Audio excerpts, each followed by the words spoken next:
Estar bem informado tem um custo. Não estar, custa muito mais. André Ventura e António José Seguros estão na segunda volta. E cada detalhe conta. O palco das eleições é no Observador. Acompanhe passo a passo. Assine hoje o Observador e garanta acesso a todos os artigos, agora com 40 € de desconto. Saiba tudo em observador.pt. Graus de máxima em Faro.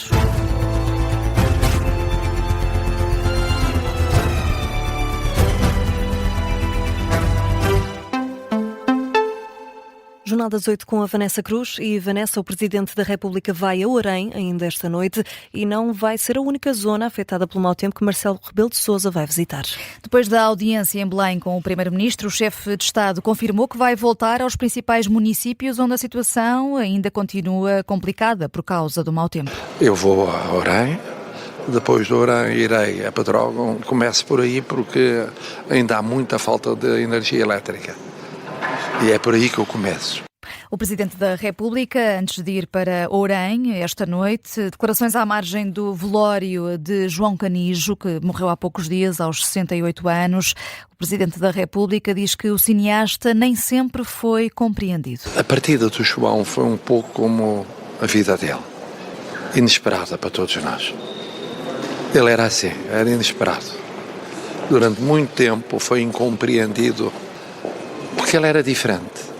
Ele olhava para o lado B de Portugal, para o lado B de todos nós portugueses.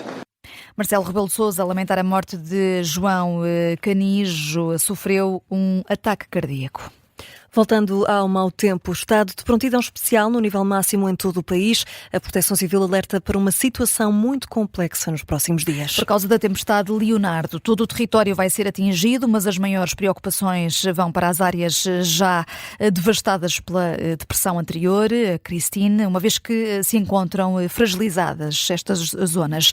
O Comandante Nacional da Proteção Civil, Mário Silvestre, chama a atenção, por exemplo, para o maior risco de cheias, numa altura em que os solos estão encharcados. Temos uma lâmina de água que está criada nos solos e, portanto, qualquer saída dos rios do seu normal leito irá ter velocidades de escoamento superficiais bastante significativas e, portanto, isto é mais um alerta para as populações, porque não podemos pensar que num fenómeno normal de cheia, que o rio sai das suas margens e a partir daí tem o amortecimento nos campos, por exemplo, agrícolas, que têm pouca água. Neste caso, esse amortecimento não será muito efetivo.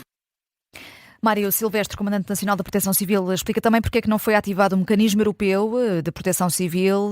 A capacidade instalada, garante, está longe. Neste momento encontramos inclusivamente a desmobilizar um conjunto de recursos das zonas de impacto do Christine, porque os trabalhos são considerados como concluídos do ponto de vista da proteção e socorro, ou seja, dos trabalhos destas forças que estamos a falar. Obviamente que o trabalho das companhias, nomeadamente da eletricidade e das comunicações, continua a decorrer, mas do ponto de vista da desobstrução e da garantia que existem condições para a circulação normal das pessoas, nomeadamente para que o socorro se possa processar de forma normal, obviamente que esta normalidade dentro dos constrangimentos que temos, esse trabalho está concluído.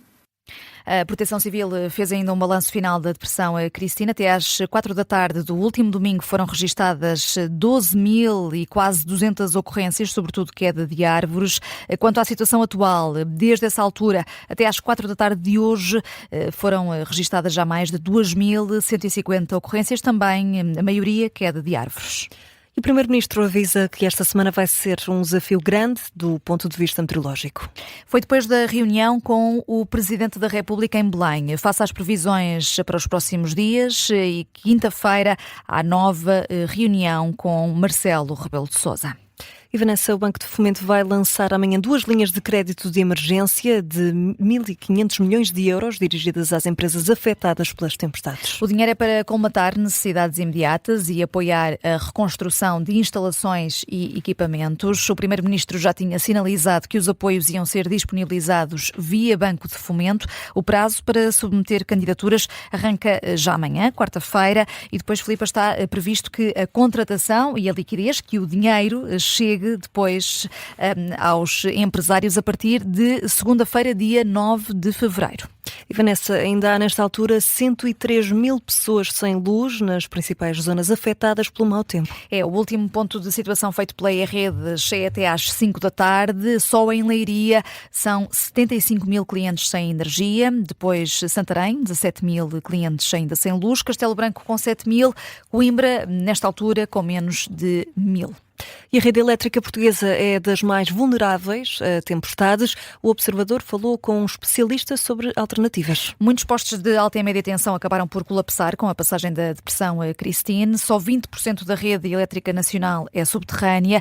É um investimento mais caro do que a rede elétrica aérea, mas Ana Suspiro, jornalista de Economia do Observador, aqui em estúdio, não é um investimento assim tão exorbitante. Falaste com o professor do Instituto Superior Técnico e especialista em energia e redes, coordenador para a transição energética, Pedro Carvalho.